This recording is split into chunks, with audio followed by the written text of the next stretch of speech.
Assalamualaikum warahmatullahi wabarakatuh. Halo semua, apa kabar?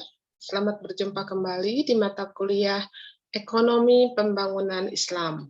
Mata kuliah ini merupakan tindak lanjut dari mata kuliah yang telah Anda dapat sebelumnya, yaitu mata kuliah Teori Ekonomi Mikro Islam maupun Teori Ekonomi Makro Islam. Tapi di sini kita akan membahas ekonomi pembangunan Islam, yaitu ekonomi khusus untuk membahas pembangunan sebuah negara maupun sebuah bangsa dalam perspektif Islam. Ya, bersama Ibu, yaitu dosen Anda, Ibu Reni Fitriana Kaban, SPMSI. Ya, marilah kita mulai perkuliahan pertama kita, yaitu tentang overview ekonomi pembangunan Islam. Overview itu artinya apa? Overview itu artinya adalah peninjauan ulang atau melihat kembali apa itu yang dimaksud dengan ekonomi pembangunan Islam.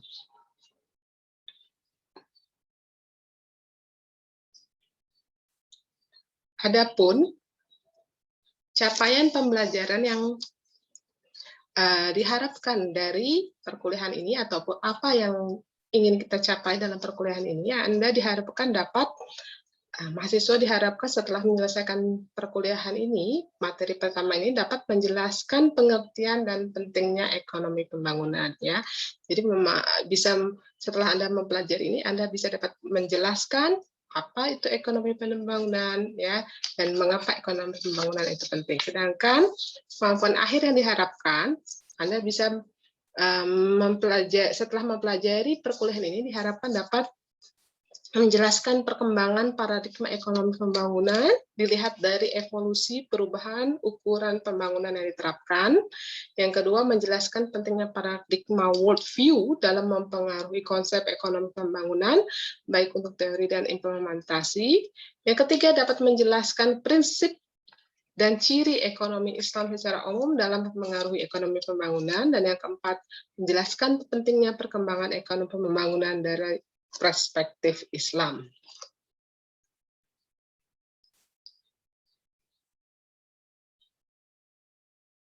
Oke, marilah kita mulai materi yang pertama, yaitu tentang perkembangan paradigma ekonomi pembangunan.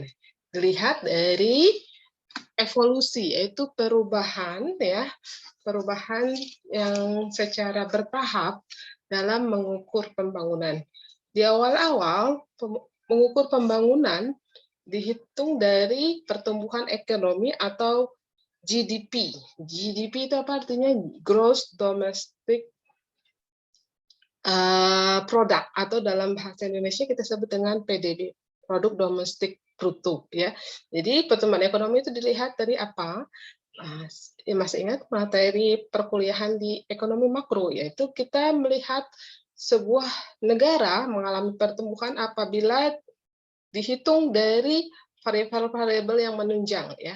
Pertumbuhan ekonomi disimbolkan dengan Y, ya. GDP atau PDB itu disimbolkan dengan Y. Variabel-variabel yang mendukungnya adalah C, konsumsi sebuah negara, ya, ditambah I, investasi yang terjadi di negara tersebut, ditambah G apa? Government spending, berapa banyak biaya yang dikeluarkan pemerintah untuk menjalani pembangunan sebuah negara tersebut, ditambah X adalah berapa banyak jumlah ekspor, ya, barang-barang yang diekspor oleh negara tersebut ke luar negeri, dan dikurangi nilai M, yaitu nilai impor yang dilakukan oleh sebuah negara.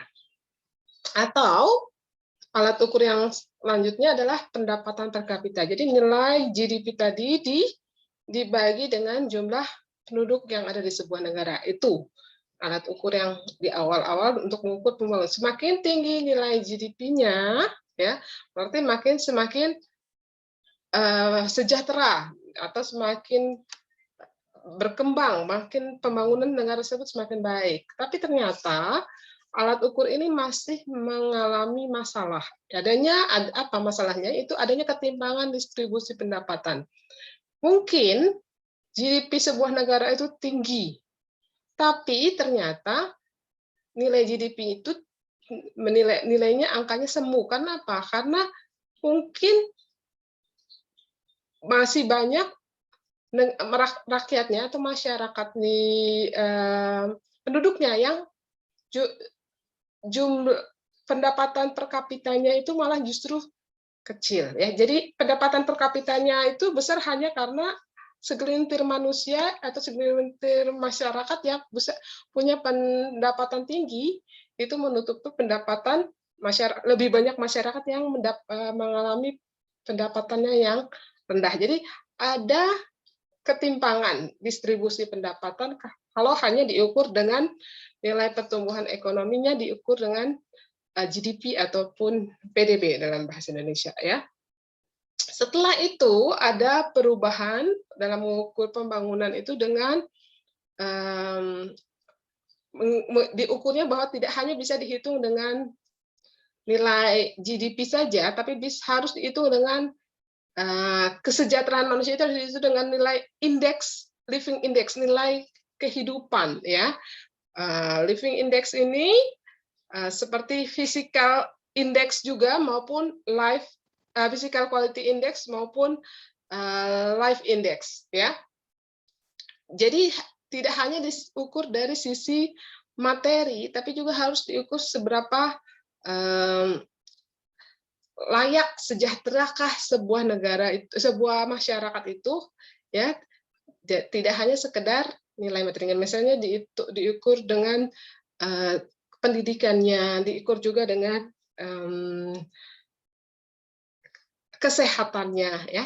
Nah, lebih lanjut sama UNDP, United National Development Program ya, yang diprakarsai oleh UN atau PBB ya, mempertegas angka-angka ataupun indeks-indeks ini menjadi sebuah alat ukur yang disebut dengan IPM, Indeks Pembangunan Manusia ya. Nah, tapi ternyata alat ukur ini juga masih ada kritik ya.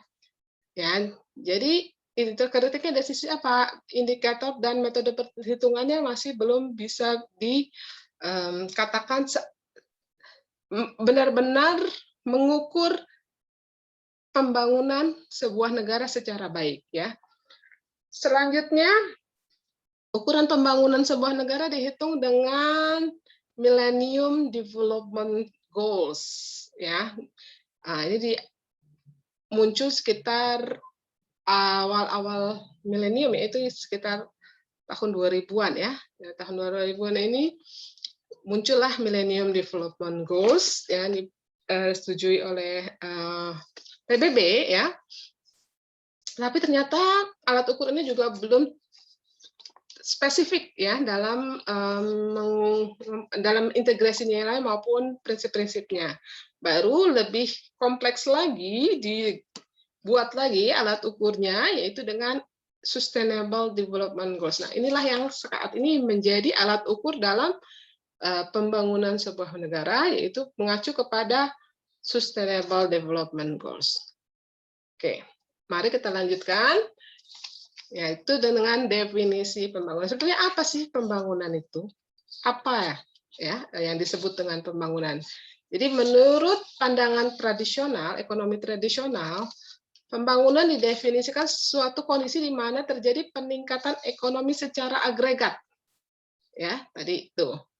Secara agregat tadi mengukur konsumsi secara agregat, mengukur investasi secara agregat, mengukur pengeluaran pemerintah secara agregat, ekonomi ekspor maupun impor ya. Dan kalau angkanya meningkat, maka di situ terjadi sebuah pembangunan ya. Itu dijelaskan dalam bukunya Todara Donsmith di tahun 2015. Ya. Jadi adanya peningkatan produktivitas pelaku ekonomi yang biasanya diukur melalui pendapatan per kapita. Ini secara tradisional. Pendapatan per kapita secara sederhana memberikan gambaran berapa nilai ekonomi yang diberikan seorang individu pada satu periode tertentu. Jadi nilai GDP itu diukur biasanya per tahun. Tapi BPS juga bisa mengukur secara kuartal maupun secara semester. Ya. Perubahan besaran pendapatan per kapita diasumsikan sebagai peningkatan kesejahteraan masyarakat. Jadi dengan adanya peningkatan nilai pendapatan per kapita, maka negara tersebut dikatakan mengalami peningkatan kesejahteraannya. Indonesia sendiri GDP-nya masih belum terlalu tinggi, tapi kita sudah bisa masuk ke kategori negara G20 ya, yaitu negara yang pembangunannya termasuk cepat ya. Oke. Masih menurut pembangunan ekonomi, menurut pandangan ekonomi tradisional, pembangunan adalah sebagai perubahan struktural perekonomian dari sektor agrikultura menuju sektor manufaktur dan sektor jasa. Nah, ini cara pemikiran ekonomi tradisional ya. Jadi kalau sebuah negara sudah banyak mengalami perubahan, tadinya hanya mengandalkan sektor agrikultur, ya sektor pertanian dalam mengembangkan semua negaranya, dan sudah beralih ke sektor manufaktur ya maupun sektor jasa, maka dia sudah mengalami pembangunan ya. Nah, Indonesia sendiri juga sudah menjalani itu ya. Kita saat ini sudah banyak lebih mengerjakan sektor manufaktur maupun sektor jasa tanpa meninggalkan sektor agrikulturnya ya. Hal ini sejalan dengan paradigma untuk selalu meningkatkan nilai ekonomi, di mana diketahui sektor jasa lebih memberikan nilai tambah ekonomi yang besar dibandingkan sektor manufaktur dan sektor agrikultura. Ya, misalnya kenapa sektor jasa memberi nilai tambah ekonomi? Ya, ketika ada sektor jasa maka akan melibatkan banyak tenaga kerja dan akan menambah banyak value added yang ada di dalam nilai tambah yang ada di dalam industri tersebut ya. Sehingga menurut pandangan ini fokus dan strategi pembangunan adalah percepatan industrialisasi dan peningkatan output serta pertumbuhan growth secara masif.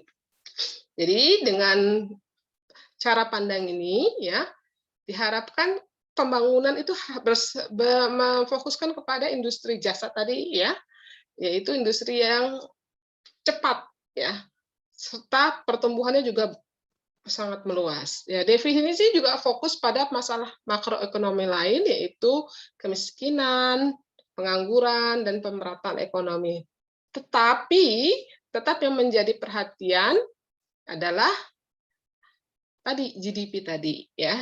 Nah, ini masih menjadi prioritas kedua dalam pembangunan. Ini cara pandang ekonomi tradisional.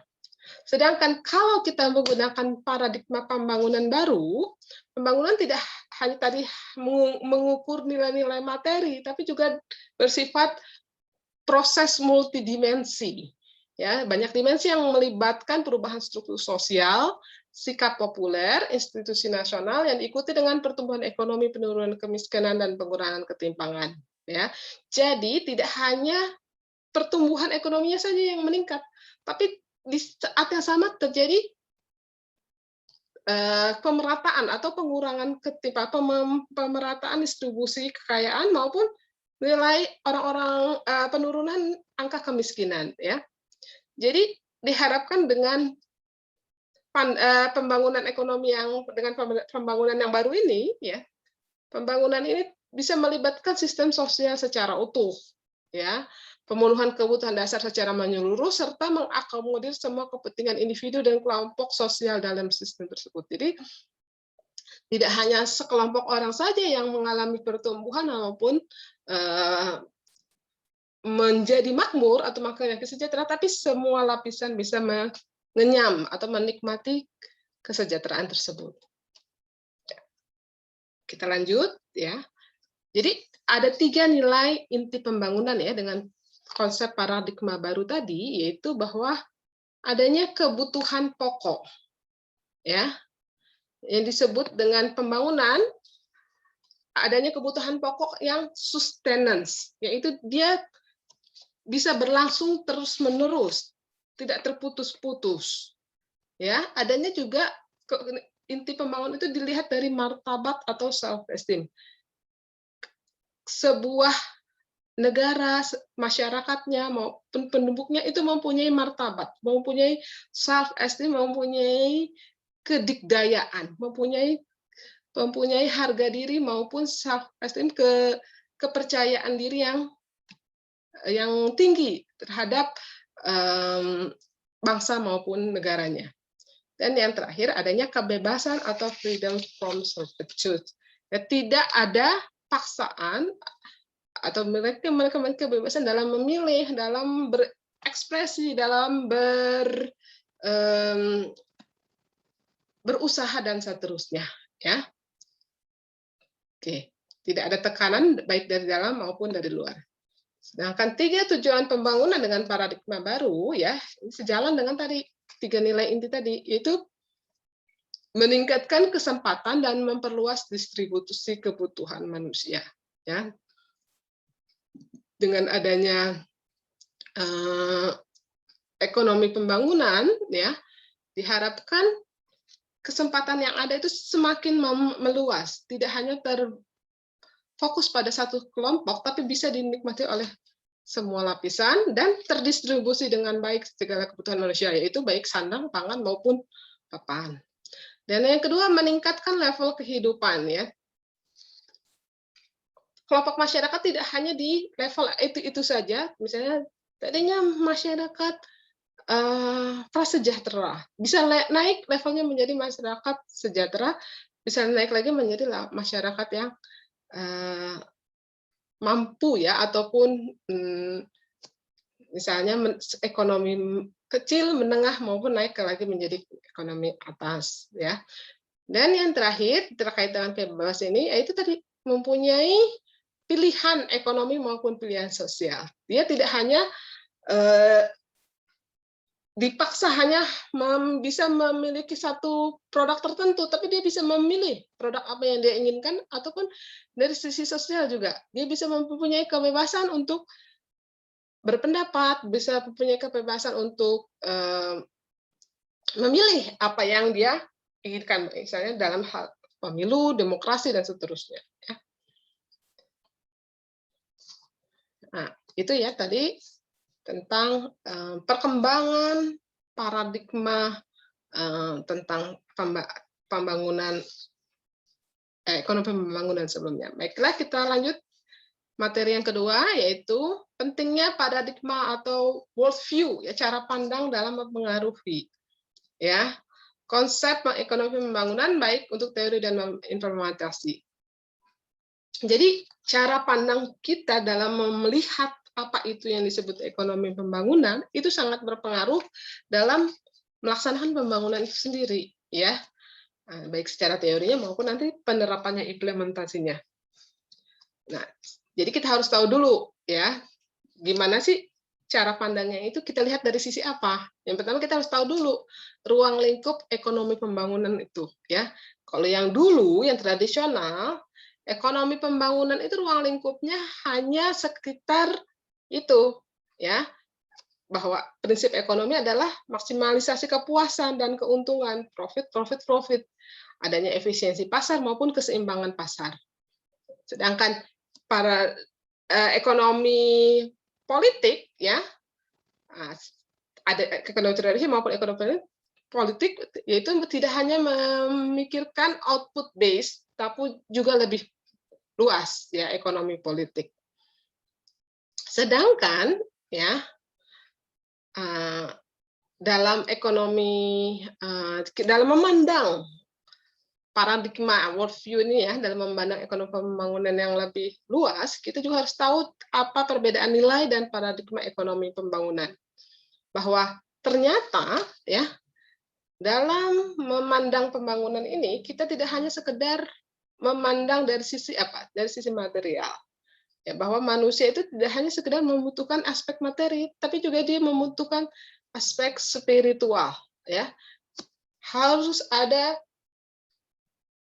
pemenuhan kebutuhan atas jiwa mereka, ya. Adanya kepuasan diri terhadap dirinya dalam memenuhi kebutuhan jiwanya. Tidak hanya sekedar manusia itu tidak hanya sekedar butuh makan, tidak hanya sekedar butuh pakaian ataupun tempat tinggal, tapi dia juga bisa membutuhkan yang disebut dengan kenyamanan, keamanan, ketenangan, ya, dalam kehidupannya itu. Terus ilmu ekonomi, ya, dalam paradigma world view ini, ya, kita melihat apa yang dimaksud dengan ilmu ekonomi.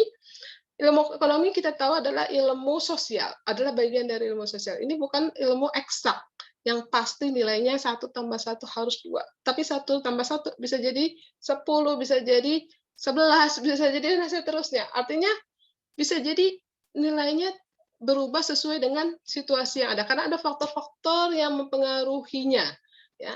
Ekonomi misalnya di sebuah negara A, cara pandangnya akan beda dengan ekonomi di negara B. Kalau misalnya Indonesia, cara pandang ekonomi di Indonesia adalah tidak akan sama dengan cara pandang ekonomi di Timur Tengah maupun di negara-negara maju seperti Eropa dan Amerika, itu beda, ya.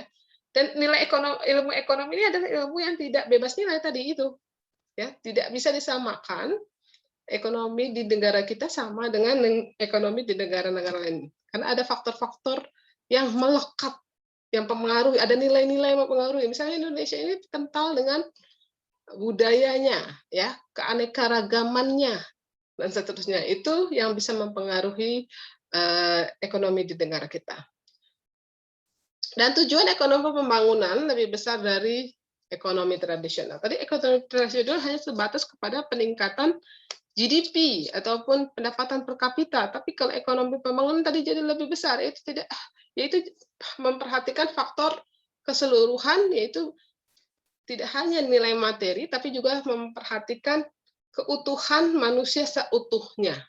Manusia itu bisa dikatakan sejahtera apabila manusia itu terpuaskan, ya, terpuaskan baik dari sisi materi pun maupun spiritualnya. Oke. Kita lanjut, ya, ekonomi Islam dan paradigma ekonomi pembangunan, ya. Kita tahu bahwa ekonomi Islam ini adalah ekonomi yang sudah ada sebetulnya sejak lama, ya. Tapi di Indonesia baru berkembang di 4 dekade terakhir, ya. Alhamdulillah semakin lama semakin berkembang, ya. Kita melihat ekonomi Islam ini, ya, adalah lebih kepada bahwa memandang ekonomi tidak hanya sekedar kepada scarcity, bahwa adanya kelangkaan, ya. Tapi kita juga memandang bahwa ekonomi Islam ini, ya, adalah sebuah way out, ya, ataupun solusi dalam mengentaskan permasalahan scarcity itu sendiri, ya, yaitu bahwa kelangkaan itu bisa dilihat dari bahwa tidak hanya kelangkaan itu terjadi bukan karena barangnya benar-benar enggak, tapi itu hanya karena ketidakmerataan distribusi, ya, maupun kurang ikhtiarnya kita dalam mencapai sumber daya tersebut, ya. Karena sesungguhnya kita yakin bahwa manusia adalah khalifah fil ard, ataupun pemimpin di muka bumi ini, dan sudah diberikan semua kemampuan bagi manusia untuk mengelola sumber daya yang ada. Dan Allah tidak akan menelantarkan ataupun membiarkan manusia dalam keadaan tak berdaya, karena Allah Maha Pengasih maupun Maha Penyayang, ya, Ar-Rahman Ar-Rahim. Oke, kita mulai dari ekonomi Islam dan pembangunan ekonomi pembangunan, bahwa kita mempelajari ekonomi pembangunan ini kalau lihat dari perspektif ekonomi Islam, ya. Jadi kalau dalam melihat ekonomi pembangunan, cara pandangnya lewat ekonomi Islam, ya, kita harus tahu dulu prinsip dasar ekonomi Islam. Itu pertama, prinsip dasarnya adalah tauhid, keesaan Allah, ya. Apa itu tauhid? Tauhid adalah mengesahkan Allah, menyatakan Allah satu-satunya adalah Rob kita, penguasa, Rob Tuhan kita yang menguasai segala kehidupan ini, ya, dan juga menguasai hari akhir, Maliki Yaumiddin, ya. Dalam surat Al-Fatihah kita selalu mengatakan seperti itu, Iyyaka na'budu wa iyyaka nasta'in, ya. Hanya kepadamu kami menyembah dan hanya kepadamu kami meminta pertolongan. Nah, itu harus yakin kepada Allah, bahwa Allah lah tempat kita bergantung, Allahus Samad, ya.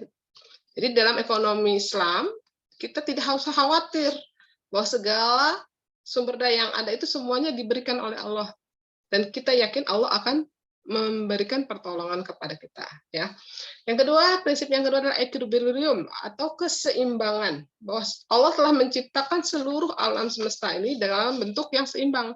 Lihat saja dalam diri kita. Coba kita diberikan 2 mata, 1 hidung, 1 telinga. Coba kalau tidak seimbang, hidungnya 2, matanya 1, mulutnya 2, itu sangat tidak proporsional kan? Itu dari sederhana. Begitu pula seluruh alam ini kalau kita mau cek semuanya dalam keseimbangan. Itu dari sisi fisik ya. Kalau dari sisi ekonomi, maksudnya keseimbangan bagaimana? Allah sudah menciptakan, ingat dalam hukum supply demand bahwa akan terbentuk harga apabila adanya keseimbangan permintaan dan penawaran, dan Allah yang akan menjaga harga tersebut. Ya, ini bisa kita flashback lagi tentang konsep harga yang telah dipelajari di pelajaran-pelajaran sebelumnya. Terus adanya prinsip ekonomi Islam yang berikutnya adalah adanya free will, ya, kebebasan bertindak, ya, dengan cara kita berusaha. Tapi kebebasannya juga harus lewat usaha. Dan yang keempat adanya bertanggungjawaban atau responsibility, ya. Selanjutnya, ciri utama sistem ekonomi Islam yaitu pertama berdasarkan asas ekonomi pasar. Jadi ekonomi Islam itu hampir sama juga dengan konvensional, bahwa di sini tidak bisa dimonopoli oleh sekelompok orang, ya. Tapi dia harus berdasarkan asas ekonomi pasar, ya. Tadi itu keseimbangan antara supply dan demand. Dan adanya pembangunan berkelanjutan, ya. Ini ekonomi Islam itu sangat mengharapkan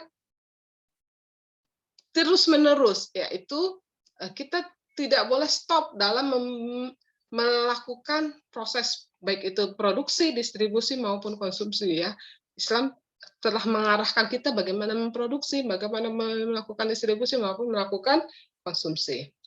Ya, selanjutnya adalah menjunjung keadilan, ya.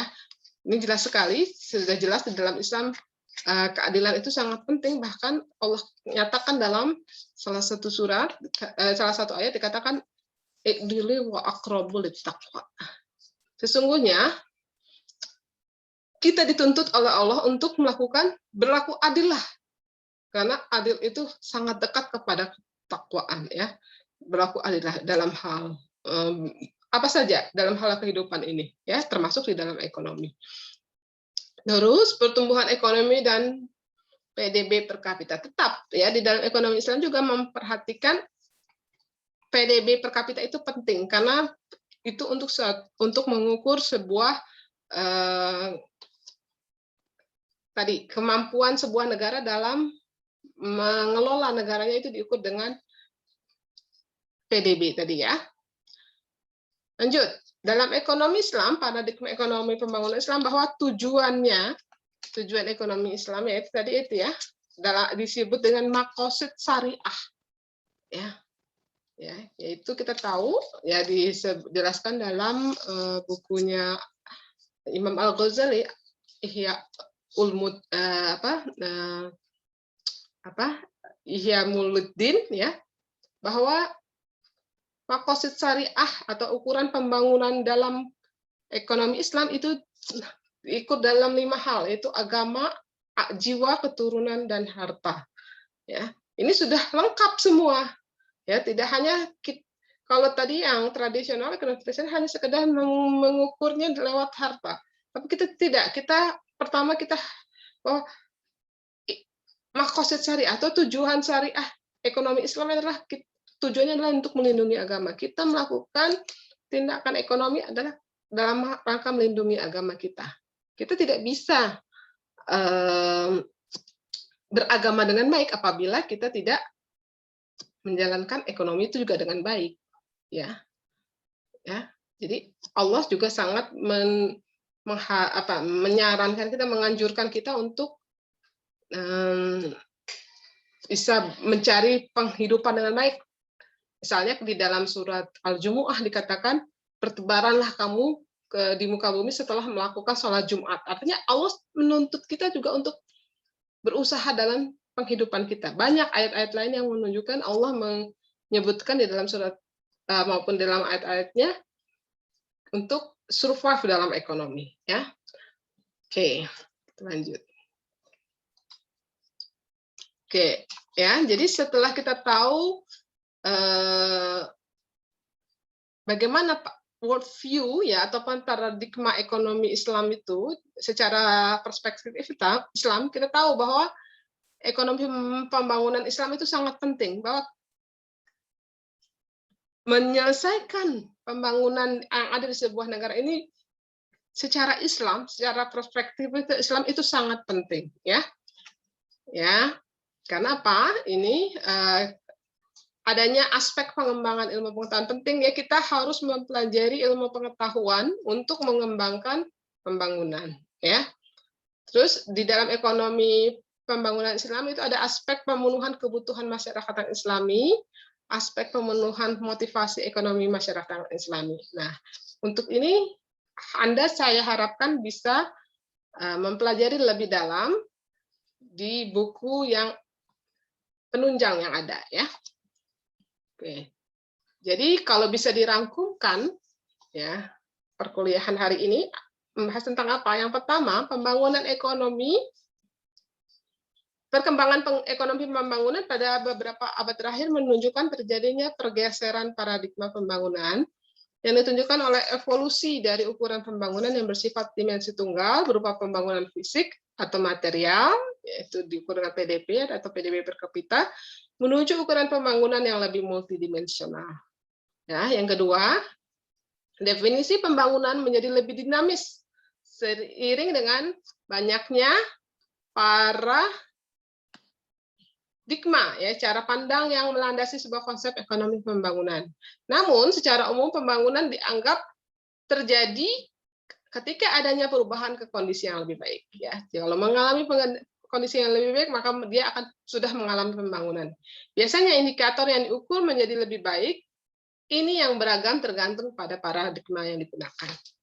Yang ketiga, dibandingkan dengan pengertian ekonomi secara sempit atau tradisional, maka dalam konteks ilmu pengetahuan, ekonomi pembangunan memiliki ruang lingkup yang lebih luas.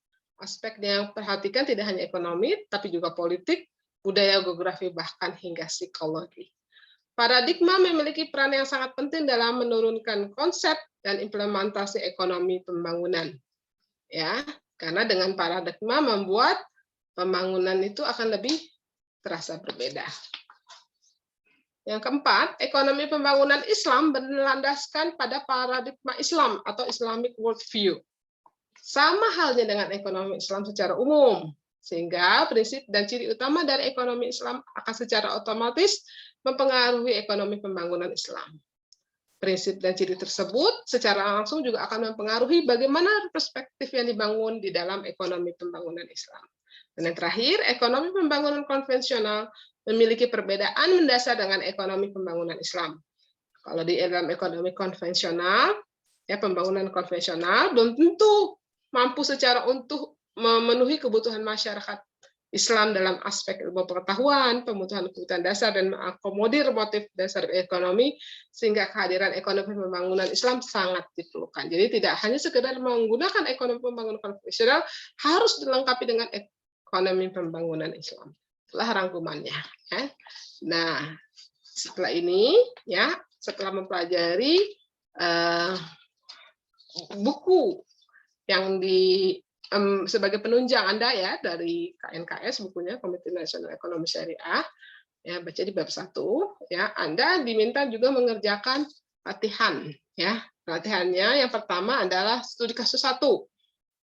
Ada pembangunan ekonomi dan sistem sosial di negara Bhutan. Baca di situ situasi kasusnya apa dan jawab pertanyaan-pertanyaannya, ya.